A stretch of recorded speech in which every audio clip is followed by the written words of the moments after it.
Bonsoir, bienvenue dans Paris d'avenir. 9 salariés sur 10 considèrent que la prise en compte du bien-être au travail constitue une problématique majeure. Ils plébiscitent évidemment le travail en équipe, la convivialité ou encore la compréhension du rôle et des attentes des supérieurs comme justement l'un des principaux moteurs du bien-être. C'est ce qui ressort d'un baromètre réalisé par Ipsos.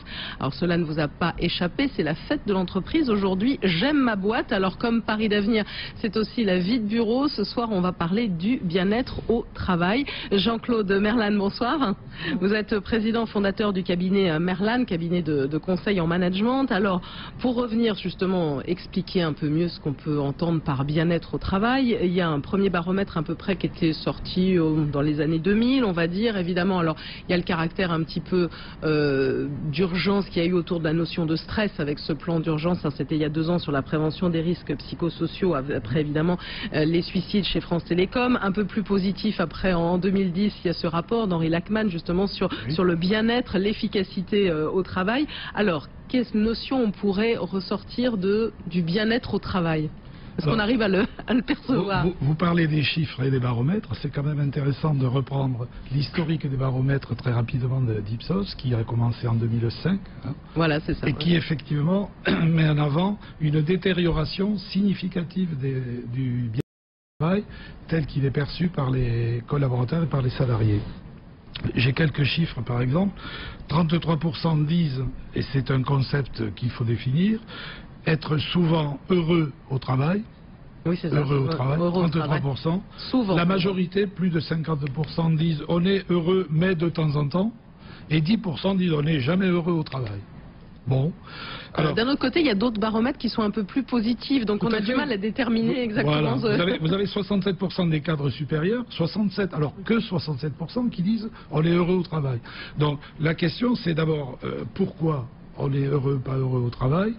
Aujourd'hui, on ne va pas faire un panorama. La crise, qui est toujours pas terminée, et qui va peut-être encore durer un certain temps, fait que les gens sont sous pression, sont en permanence dans des situations de compétitivité pour pas perdre les marchés. Et donc, cette augmentation des contraintes de l'environnement s'oppose à une évolution des attentes individuelles au travail qui, elles, et on le voit notamment avec la génération Y, les 25-30 ans, ont des attentes sur l'équilibre de la vie personnelle, la vie hors travail, l'équilibre, un besoin fort de reconnaissance également, et puis le souci de leur employabilité, parce que c'est une forme de garantie pour l'avenir. Alors on commence à voir un petit peu mieux, à comprendre ce qu'est le bien-être au travail. PepsiCo d'ailleurs en tête qui dit il ne faut pas perdre sa vie à la gagner. Jean-Claude Merlan, président fondateur du cabinet Merlan, justement un peu aussi pour continuer dans cette définition de ce qu'est le bien-être au travail, qui est peut-être pas justement la même vision du côté d'un employeur que du côté d'un salarié, ou c'est le même? C'est-à-dire que quand on fait une enquête, c'est une enquête d'opinion.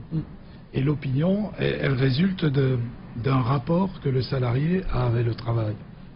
Et ce rapport avec le travail, c'est une alchimie entre les conditions qu'on fournit de travail, c'est-à-dire les conditions physiques, les conditions de management, les conditions d'organisation, qui font qu'on va avoir des émotions vis-à-vis du travail, vis-à-vis de son chef. 80% des cadres qui démissionnent, nous dit l'APEC, démissionnent parce qu'ils ne s'entendent pas avec le chef. Donc ça va se situer au niveau des émotions, et des émotions positives ou négatives. Et vous me voyez venir, l'équation est simple. Si les émotions positives sont supérieures aux émotions négatives, les gens diront je suis dans une entreprise, je suis bien dans mon entreprise, je suis bien au travail. Si c'est l'inverse, ils seront... Donc on est en pleine subjectivité, on est en pleine approche psychologique. 21h, 22h, BFM Business, Paris d'avenir, Nathalie Croiset. Environ un salarié sur 3 se dit souvent heureux au travail. Et évidemment, parmi les principales causes d'insatisfaction, le salaire. C'est ce qui ressort du dernier baromètre Ipsos. 45% des salariés quand même qui considèrent que leur bien-être au travail s'est dégradé au cours des derniers mois. D'autres enquêtes sont un peu plus positives. Alors, peut-on être heureux en entreprise? Le bien-être au travail, on en parle ce soir dans Paris d'avenir, puisque Paris d'avenir, c'est aussi la vie de bureau. Jean-Claude Merlan, président fondateur du cabinet Merlan. Alors, je disais, le salaire principal motifs d'insatisfaction. On parlait de temps de crise, hein, c'est vrai que c'est difficile. D'ailleurs, selon cette étude, les salariés insatisfaits estiment qu'il leur faudrait au moins 800 € pour se sentir un peu mieux.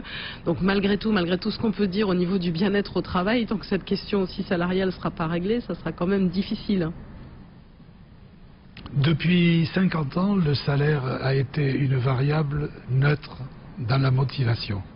C'est étonnant. Alors effectivement, on peut se plaindre conjoncturellement, mais ça n'est pas un élément de démotivation.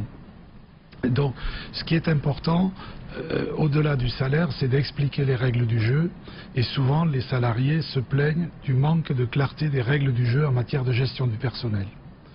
C'est un premier élément, et vous voyez évidemment le rôle primordial que peut jouer le manager de proximité qui va être là pour expliquer les règles du jeu et expliquer le rapport entre la contribution, c'est-à-dire la force de travail du collaborateur, et le résultat qui n'est pas que le salaire. Le salarié valorise aussi le temps libre, il peut valoriser la relation avec le manager, etc. Donc le salaire est un élément conjoncturel qui peut être une alerte, mais c'est pas le cœur du dispositif pour créer le bien-être. C'est pas pour vous ce qui est principal. Alors on voit comme ça des initiatives. Jean-Claude Merlan, est-ce que quand même on peut pas se demander si la contrainte réglementaire aussi, on va dire, n'est pas nécessaire malgré tout aussi. Bon, on le sait, évidemment, il y a des démarches autour du stress au travail, mais voilà, plus globalement, essayer aussi peut-être de valoriser. Je crois qu'il y a un rapport parlementaire assez récent qui recommande justement de valoriser un peu les employeurs qui sont soucieux du bien-être des salariés. Oui, est-ce que c'est nécessaire de passer par la loi et la réglementation? On ne décrète pas le bonheur dans l'entreprise, on ne l'impose pas. C'est-à-dire, il faut que les gens construisent eux-mêmes cette relation avec leur manager, avec leurs collaborateurs. Depuis les 35 heures, on a perdu le lien social en interne. Les gens n'ont plus le temps de se voir parce que le temps est compté. Et nous, on est persuadés, chez Merlan, ça fait 26 ans qu'on fait de la formation management, on est persuadés par expérience qu'en recréant des communautés de pratiques, de partage d'expérience, on arrive à recréer de la solidarité entre les gens et donc un sentiment de bien-être qui les rassure. Jean-Claude Merlan, aussi une réaction par rapport, voilà, au-delà du sport? Nous, on a une expérience assez ancienne maintenant. Je suis vice-président d'une association qui s'appelle AIDA, qui est l'association qui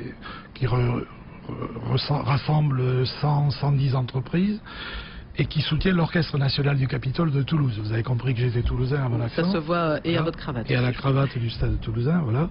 Et effectivement, le fait d'inviter les salariés dans des réunions, dans des concerts de musique classique, est une façon aussi, non pas de les éduquer, mais de les sensibiliser. Certaines n'avaient jamais mis les pieds dans un concert classique, de les sensibiliser au beau, et leur donner le goût de la beauté. Vous disiez, vous avez raison, les gens aiment faire du bon travail, ils aiment le beau travail, ils aiment la qualité. Créer du bien-être au travail en partageant ces moments de convivialité, ces moments de culture aussi. Alors, à quand tout le monde heureux au travail? On va se poser la question. Est-ce que vous sentez qu'il y a un besoin des entreprises d'aller chercher d'autres pour l'entourer dans une démarche autour du bien-être, que ce soit le sport ou d'autres démarches? Les collaborateurs, y compris les dirigeants qui se font aussi coacher par des sportifs, hein, les collaborateurs cherchent un équilibre.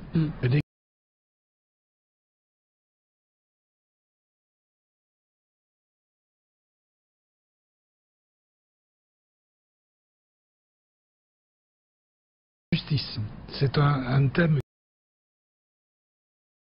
traité justement par rapport à ma contribution dans l'entreprise. J'ai un retour qui est juste. Et qui sont les acteurs de cette justice? La direction, vous l'avez dit. On était avec le DRH d'Airbus la semaine dernière qui nous disait on s'est efforcé à remettre l'homme au centre de l'entreprise parce qu'on était trop technicien, on avait perdu de vue la dimension humaine. Et finalement, ce que vous dites, ça rejoint la démarche dont on parle, évidemment, la démarche durable et toute la politique RSE, finalement, responsabilité sociétale des entreprises. Donc finalement, dans le bien-être, il y a tout cet aspect-là aussi, et peut-être qu'avec le développement de la politique RSE, il y aura aussi un nouvel élan. Moi, je suis intimement persuadé, nous sommes Global Compact dans notre société, je suis intimement persuadé que la démarche développement durable et responsabilité sociale et sociétale de l'entreprise va être un élément, plus la pression des jeunes générations qui vont pousser aussi, va être un élément d'intégration du bien-être comme une variable normale, et dans peut-être 2 ans, 3 ans, on n'en parlera plus parce que ça fera partie de la vie normale.